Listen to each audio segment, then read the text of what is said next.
गरीब बेटी की जादुई रोटी। रजनी, और कितनी देर लगाएगी? तेरे बापू कब से बैठे हैं, अब ले आ खाना। बस लाई माँ। रजनी को खाना लाता देखकर पिता किशन ने मुस्कुराहट से पूछा, अरे आज मेरी बिटिया ने क्या क्या बनाया है? बाबा, मैंने आपके लिए भिंडी की भुजिया बनाई है और सूखे आलू भी। फिर तो आज मैं पेट भर कर रोटी खाऊंगा। 2 तरह की सब्जी बनी देखकर ललिता बड़बड़ा उठती है। अरे लड़की, 2 टाइम की सब्जी एक ही बार में क्यों बना दी तूने? एक तो ऐसी तेरे बाबा की कमाई धमाई नहीं है और महंगाई इतनी है। जाने दो ललिता, अब तो बना दिया बिटिया ने। कल को ब्याह कर अपने ससुराल चली जाएगी ना, तो बहुत रोगी तुम। अब गुस्सा थूक दो और बिटिया के हाथों का खाओ। ये लो। किशन जैसे ही खाने का निवाला ललिता को खिलाता है, ललिता का मुंह चढ़ जाता है। आथू! अरे बेलुड़ी, आज फिर तूने रोटी जला दी। अरे तेरे दादा परदादा की आटा चक्की नहीं जो मुफ्त का आटा आता है, दाम देखकर खरीदना पड़ता है। रोज रोज जली रोटी बनाती है। यही हाल रहा तो पता नहीं ससुराल जाएगी तो कैसे बरसेगी।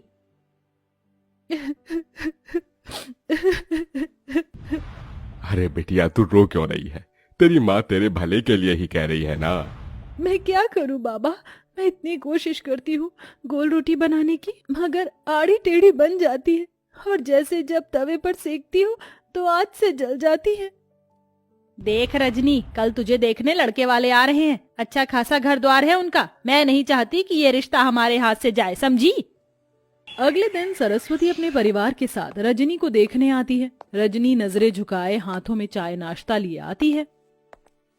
जी नमस्ते, लीजिए। भाई वाह, ये समोसे और कचौरी तो बड़ी स्वाद भरी है। ललिता जी, किसने बनाया? जी ये समोसे कचौरी सब बिटिया ने बनाया है। अरे वाह, ये तो सोने पर सुहागा हो गया। रूप की धनी तो है ही, खाना बनाने में तो हलवाई जैसा हाथ पाया है। अब तो आप शहनाई बजाने में देर मत कीजिए। मुझे अपने शुभम के लिए आपकी रजनी पसंद है। लड़के वालों के जाते ही किशन ने कहा, क्या जरूरत थी भाग्यवान उनको झूठ बोलने की, और इससे तो एक रोटी तक नहीं बनती। अगर सच बोल देती ना तो वो लोग रिश्ता तोड़कर चले जाते, और इस तरह से इसका रिश्ता कहीं नहीं लगेगा। सारी जिंदगी कुंवारी बैठी रहेगी। अगर तुम्हारे पास लाखों का दहेज देने को हो तो ढूंढ लो नौकर चाकर वाला घर। अरे शादी के बाद ससुराल जाएगी तो धीरे धीरे सीख जाएगी।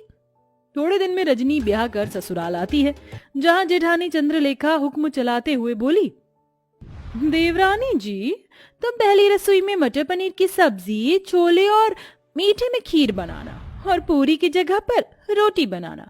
वो क्या है ना, हम सब रोटी खाने के शौकीन हैं। ये सुनकर गरीब रजनी दुविधा में आ जाती है और जैसे तैसे पहली रसोई की रीत निभाकर सबको परोसती है। रोटी का जला हाल देखकर सरस्वती ने कहा, रजनी बहू, ये कैसी जली पकी रोटी बनाई है? भट्टी में सेक कर लाई है क्या? वही तो माँ जी, ऐसी कोयले से काली रोटी तो कुत्ता भी ना खाए। अरे मैं तो गरीब घर की ये देख कर उठा लाई थी कि गरीब की बेटी को सुखी घर परिवार मिल जाएगा। जा चंद्रलेखा बहू, तू रोटी बना ला, क्योंकि इस गरीब की बेटी की तो बस की नहीं है एक रोटी भी बनाना। और तू मेरी गरीब बहू, जा जाकर इस रोटी को बाहर फेंक दे। सास से जली कटी सुनकर रजनी रोटी लेकर बाहर चली आई। मैं इस रोटी को फेंकूंगी नहीं, क्योंकि अन्न की बर्बादी होगी। किसी जरूरतमंद को दे देती हूँ। तभी एक उम्रदार बुढ़िया उसके पास चलकर आई। बेटी, रोटी खिला दो, बहुत भूखी हूँ। ये लो अम्मा, क्षमा करना, रोटी जरा जली हुई है और मेरे पास कोई सब्जी भी नहीं। मेरी पोटली में गुड़ है, उससे खा लूंगी। बुढ़िया हबड़ हबड़ कर रोटी खाने लगती है। तभी रजनी का परेशान चेहरा देखकर वो पूछती है, बेटिया, तुम परेशान क्यों हो? अम्मा, मेरी लाख कोशिश करने के बाद भी मुझसे गोल और अच्छी रोटी नहीं बनती। मेरी जेठानी अच्छा खाना बनाती है, इसलिए रसोई पर एक अकेली उनका अधिकार जमा है। मेरी सास ने मुझे बहुत ताने दिए। तत्पश्चात बुढ़िया पोटली में से एक तवा उसे देकर बोली, ये लो बेटी, ये जादुई तवा है। इससे अब तुम्हारी सारी परेशानी टल जाएगी। इस तवे पर बनने वाली रोटी जादुई रोटी होगी। धन्यवाद अम्मा। रजनी बुढ़िया का दिया हुआ जादुई तवा घर लेकर आई और अपनी सास से निडर होकर कहा, माँ जी, रात की रसोई मैं पकाऊंगी। इस बार कोई भूल चूक नहीं होगी, वादा करती हूँ।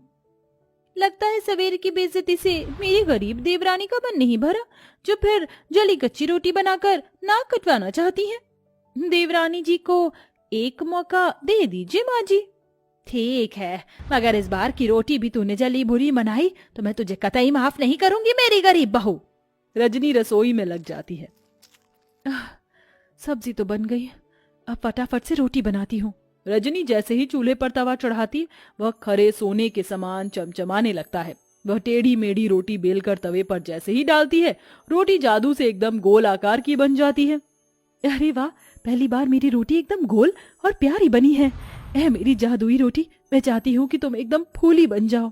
गरीब रजनी के कहते जादुई रोटी फूल कर गोल मटोल हो जाती है। वह सभी को रोटी परोसती है, जिसे खाकर सब दिल खोल कर तारीफ करते हैं।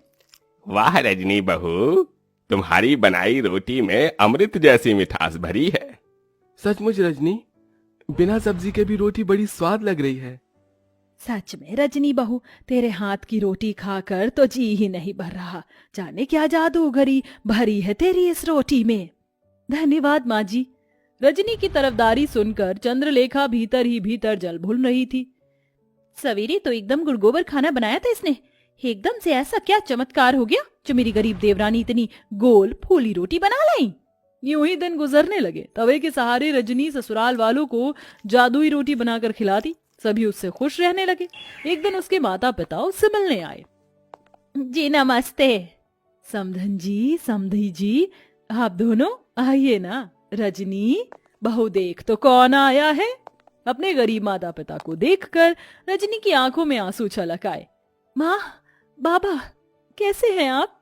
हम ठीक है बिटिया, तुझसे मिलने का मन किया तो आ गए। तुझे सुखी देखकर अच्छा लगा, अब चलते हैं। अरे ऐसे कैसे आए हैं, तो अपनी बेटी के हाथों की रोटी खाकर जाइएगा। रजनी रसोई में आकर रोटी बनाने में लग जाती है। आज मौका अच्छा है, जाकर देखती हूँ ये माजरा क्या है। चंद्रलेखा बहू, कहाँ चल दी? जाकर हल्दीराम से मिठाई समोसे ले आओ। जी माँ जी। इस गरीब देवरानी की किस्मत इतनी अच्छी है, आज भी बच गई। रजनी फट से अम्मा का दिया हुआ जादुई तवा चढ़ाती है। वह चमचमा उठता है।